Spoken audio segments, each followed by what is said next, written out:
Hello mga kalinga. Panibagong reaction video na naman po ang inyong matutunghayan sa gabing ito. At ang ating re-reactionan po mga kalingap ay yung vlog po ni Ruel of Malalag kasama po ang tropa.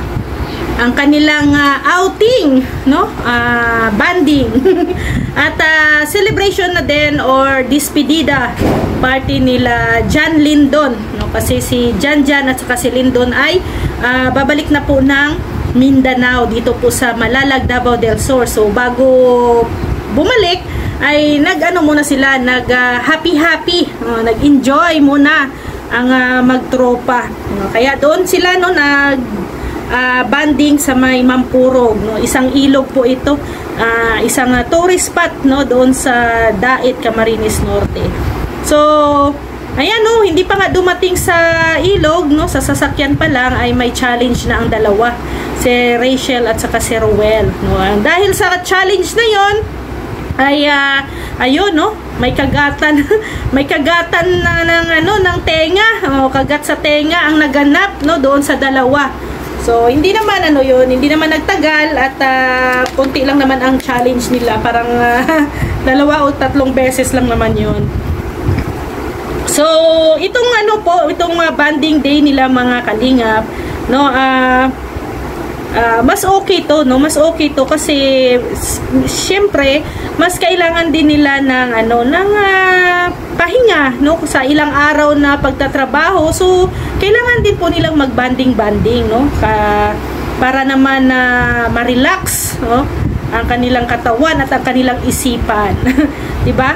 So ayan na nga no, nakita na nga ng lahat ang outfit ni Langga Rachel Morales Vlogs no. Ang napaka-sexy.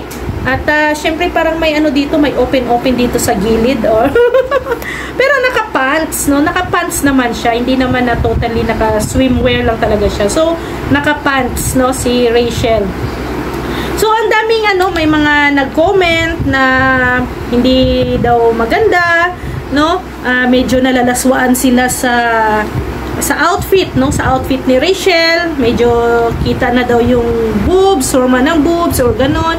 So ito naman ang aking opinion ha.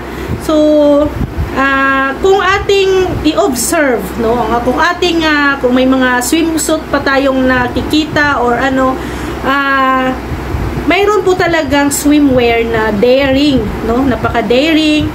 Kung ikaw ang magsuot, bagay no, bagay sa iyo. So yung kay sinuot ni Rachel, naging naging nabagay no, nabagay sa kanya. Kaya siguro ang viewers no na-attract doon sa outfit ni Rachel. Pero para sa akin hindi naman siya gaanong malaswa talaga no. Normal lang naman kasi na magiging fit yung kanyang boobs, kasi alam nyo naman mga kalingap, yung swimwear kasi, yung swimsuit ay talaga yan no, fitted talaga sa katawan mo yan. So pinupush no, pinupush na talaga, lalo na sa babae na may syempre may medyo malaki-laki ang dibdib no, pinupush na talaga kaya magfo-form yun. So kung tayo ay nanonood sa mga beauty contest, mga contest diyan, isa yan sa mga pinapanood ng mga judges, yung magiging form ng katawan ng isang beauty contest ay tawag nito, contestant no. Then ang kanyang form, yung boobs niya, kasi pinupush yan no, kasi may ganyan talaga ang ang paggawa ng swimsuit no, pinupush talaga. Kaya maraming ngayon maraming mga kahit na mga artista nga kahit hindi nga sila hindi naliligo, minsan gumagamit sila ng mga swimsuit no, mga swimwear. Kaya lalo na yung mga sexy, mga dyan no, para magiging ma-form ang kanilang body. Isa yan sa mga maganda din no sa swimsuit. So doon balik tayo doon sa kay Rachel na suot. Kasi kay Rachel no, may mga iba na nalalaswaan, hindi nagustuhan, may iba naman na nagustuhan no. Tayo ay magiging fair tayo sa ating naging opinion dito. Sa akin naman no, hindi lang sa dahil sa ako ay maka-Rochelle, ito ang aking sariling opinion. Wala namang masama doon. Walang masama or malaswa na sa suot no, sa suot. Kasi unang-una bagay naman kay Rachel. Pangalawa, it's a design. Disenyo po 'yun ng swimwear, no? So then hindi naman siya nag-daring talaga doon kasi naka-pants nga siya, 'di ba? Akala ko nga ay huhubarin niya yung pants niya pag maligo siya, pero hindi, no? Hindi niya ginawa 'yon, yung paghubad ng pants. So it means pinoprotektahan niya pa rin yung yung sarili niya. So siguro iba lang ang di ba tayo iba-iba tayo ng interpretasyon, no? Iba-iba tayo ng pananaw. So siguro may mga ibang viewers na iba lang ang pananaw, no? Pero alam ko naman at yung mga nagre-react, no, na iba diyan, siguro masasabi natin na concerned sila kay Rachel. No, concerned sila for Rachel kasi ayaw nilang syempre parang makikita yung ganda ng katawan ni Rachel, yung pag-dare sa harap ng camera. Baka yun, yung isa yan sa mga din nila gusto nilang iparating for Rachel, no? Hindi na yan para sa atin magiging tayo, ilawakan lang natin ang ating pag-iisip. So para sa akin it's okay, hindi naman siya masyadong dare. Siguro kung nag-two-piece or 'di ba, parang yun, masasabi natin na sobrang daring na talaga yun. Pero yun kasi ay lang yun, no? It's a simple lang nga yun eh. Simple swimsuit lang yun ang sinuot niya, no? Napaka-simple.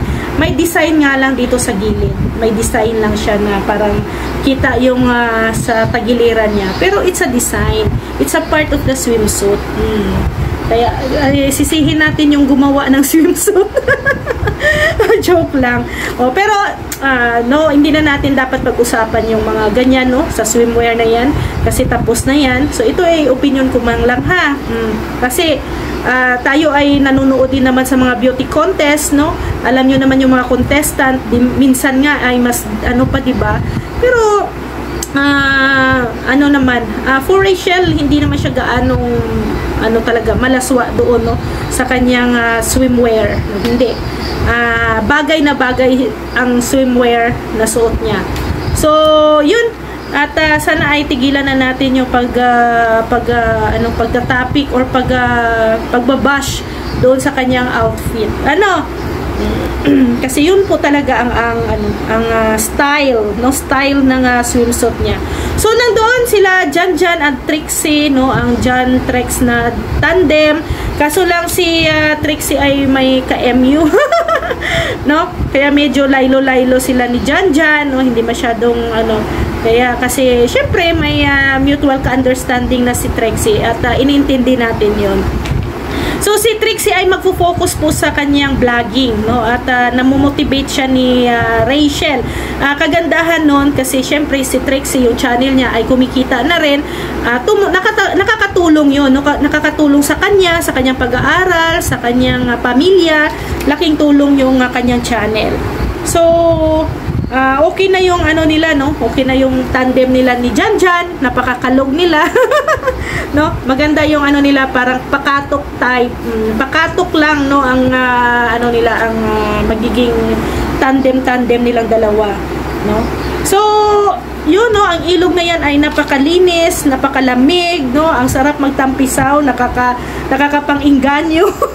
Nakakainganyo. So kayo dyan sa mga viewers natin, if ever na pupunta kayo ng Daet, no, try nyo din po maligo dyan sa ilog, no, sa Mampuro, para maano nyo din po ma-experience.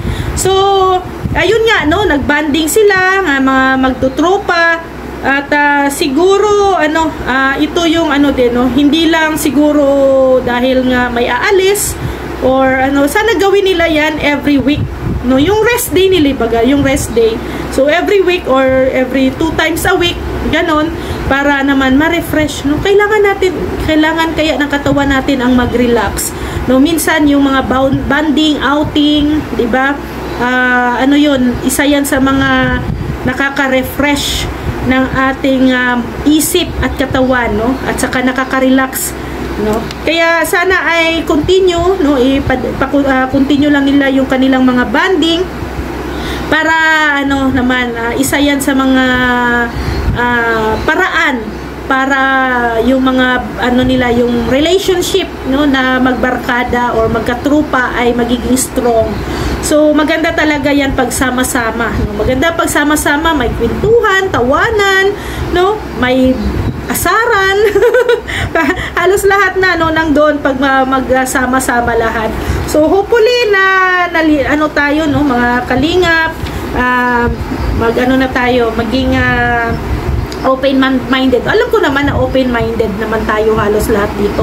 Pero may mga ilan-ilan lang siguro na very conservative, na ayaw lang nila si Rachel na mapahamak or mabastos, or syempre may mga maano sila, masasaktan kasi yung mga followers pag may mabasa na mga negative, no, tungkol doon. So sana ay unawain din po natin, unawain din natin, lalo na ang sitwasyon din po ni Rachel. At salamat sa mga concerns, no, sa mga concerns ninyo, at kahit paano pinaparamdam po ninyo yung mga concerns ninyo sa kanya. At least ramdam ni Rachel na maraming nagmamahal po sa kanya. So maraming salamat. Sa hindi pa po nakapanood ng full video na to, puntahan nyo po sa channel ni Ruel of Malalag. Nandoon po ang kulitan, tawanan at kwentuhan po nilang lahat doon. So maraming salamat, at please pakisuportahan po ang channel ni Kuya Val Santos Matubang, Ate Edna Vlogs, Kalinga Prab, Ruel of Malalag, Rachel Morales Vlog, at ang inyong abang lingkod, Rhea Olarte. Kasama po ang ating deputy, si Mick Agnes Vlog, Kalingap Awi, Kalingap Angeli, Kalingap Baby Girl, Kalingap Dudo, Bila Ayop, Rachel TV, John Lindon Official, and Rex Vlog. Maraming salamat po mga kalingap. See you tomorrow. God bless everyone. Bye-bye po.